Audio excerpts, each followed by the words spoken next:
Look down the next time you walk past a building that went up before 1930.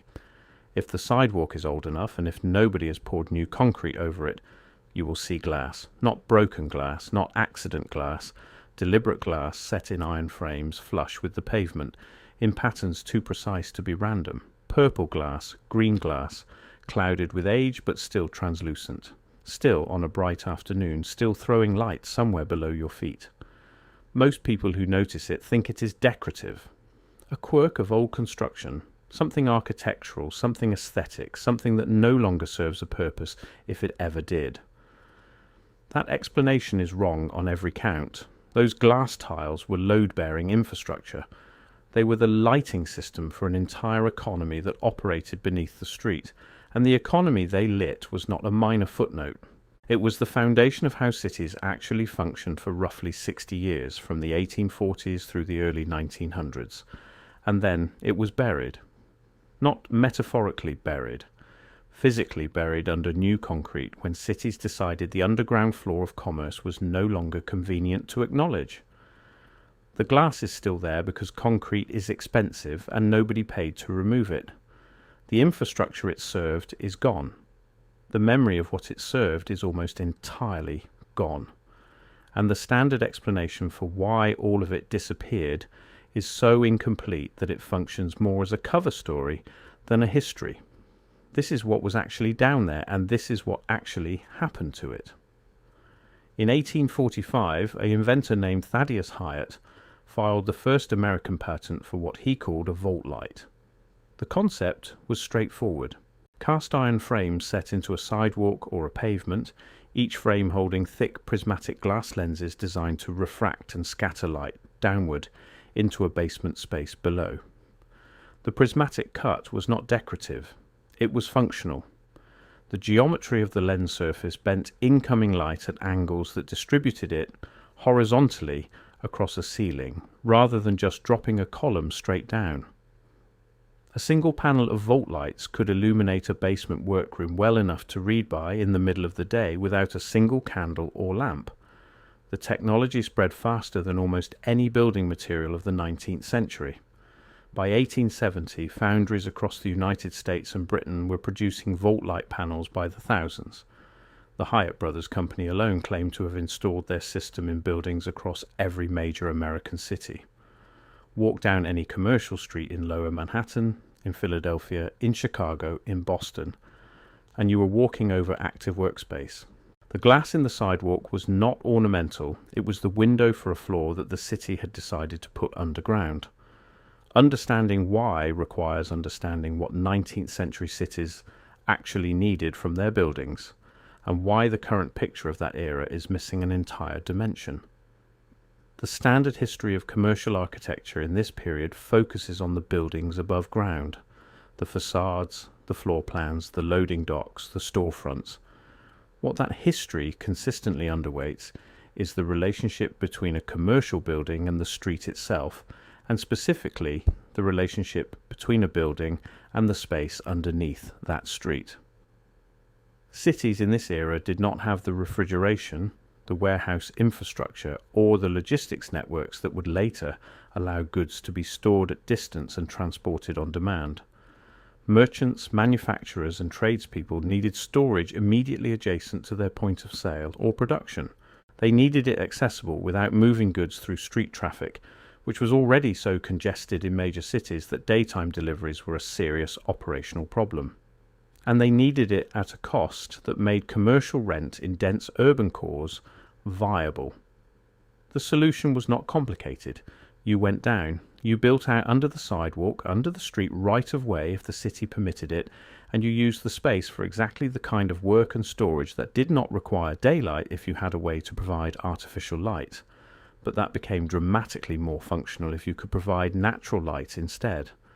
This is the economic logic the vault light was built to serve. It was not a luxury. It was not an architectural gesture. It was the difference between a basement that could run a functional operation and a basement that was a dark, lamp-dependent storage vault with all the fire risk and operational inconvenience that implied. The numbers that survive from this period are specific enough to be striking. The Hyatt Company's own promotional literature, which has been partially preserved in trade publications from the 1870s and 1880s, described installations in which basement spaces beneath vault-lit sidewalks housed printing operations, dry goods storage, wine merchants, tailoring workshops, and light manufacturing. These were not marginal operations. In some cases, the underground floor of a building generated more revenue per square foot than the ground floor above it, because the ground floor faced street retail competition, while the basement floor served wholesale and storage functions that were less price sensitive and more dependent on proximity. The craftsmen who installed these systems understood the physics in ways that contemporary descriptions rarely capture clearly. The prismatic lens geometry was not standardized. Foundries competed on the quality of their refraction. A well-cut vault-light panel could achieve light distribution ratios that meant a basement ceiling 12 feet below street level was receiving usable working light from panels 50 feet away horizontally. The light did not just fall straight down, it travelled. Buildings were designed around this capability.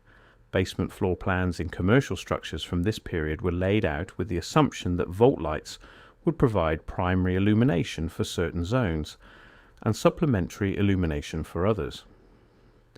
The relationship between the sidewalk above and the floor below was not incidental to the building's design. It was integral to it. The glass in the pavement was as much a part of the building's infrastructure as its windows or its stairwells. And then, across a period of roughly 25 years straddling the turn of the 20th century, it stopped.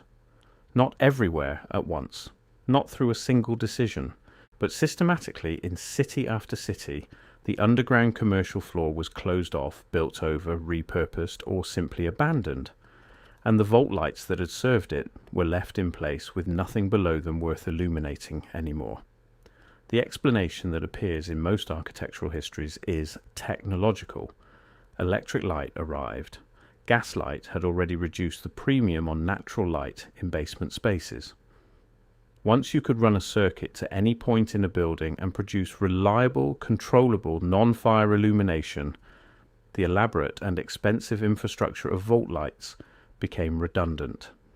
The basement floor could function without the sidewalk window, and without the sidewalk window as a reason to site operations there, other factors, primarily the cost and inconvenience of underground space, reasserted themselves.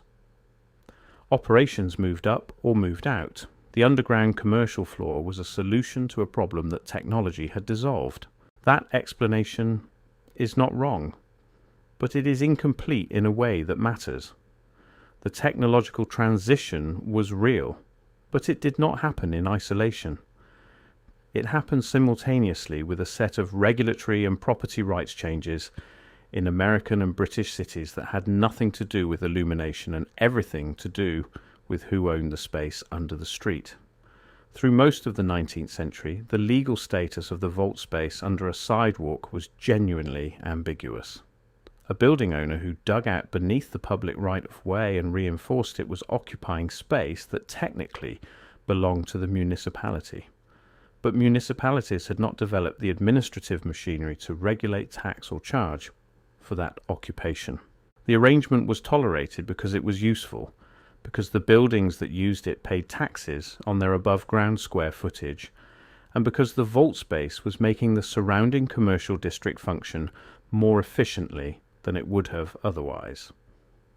By the 1890s, that ambiguity was closing.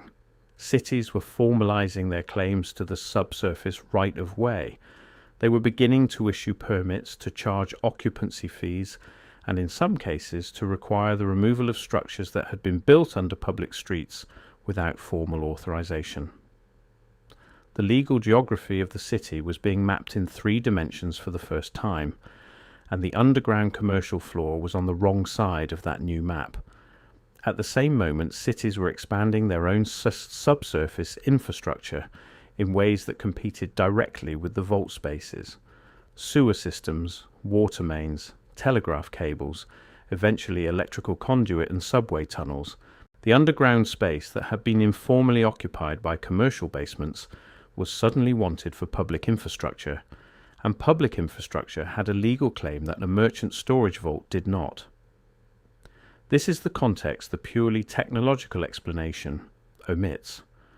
Vault lights did not become obsolete only because electricity made them unnecessary. They became obsolete because the legal and physical conditions that made the spaces they served viable were being systematically withdrawn by the same municipal governments that had previously tolerated them. The result is not visible in most histories of the period because it was not recorded as a loss. Cities were modernizing. They were rationalizing their underground infrastructure. The commercial basement that had served an earlier economy was giving way to the public utility corridor that would serve a later one. Nobody wrote elegies for the vault space. Nobody documented what closed when a building's sidewalk panels were sealed and the floor below was filled with rubble or partitioned into mechanical space. The operations that had functioned there either moved or ended, and in either case they left no record specific enough to reconstruct what was lost. What survives is the glass. In a handful of cities, particularly in lower Manhattan and in the older commercial districts of Chicago and San Francisco, vault light panels remain intact in sidewalks outside buildings that still stand. Some of them have been recognized as historically significant and are maintained as curiosities. Most of them are not maintained at all. They persist because removing them requires breaking up a sidewalk that is otherwise serviceable, and no one has decided the cost is worth it. If you find one and stand on it on a clear afternoon and look down through the glass, you are looking at the ceiling of a space that was, at some point in the late 1800s, a functioning part of the city's commercial fabric. The space below may now be a utility corridor or a sealed chamber or a basement converted to some contemporary purpose with no trace of its original function.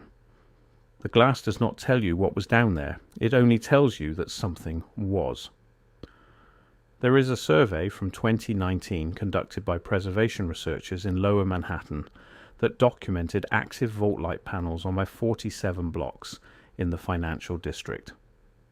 Of those 47 blocks, the researchers were able to identify the original commercial use of the underlying vault space for 23 of them, through property records and trade directories from the 1870s through the 1900s.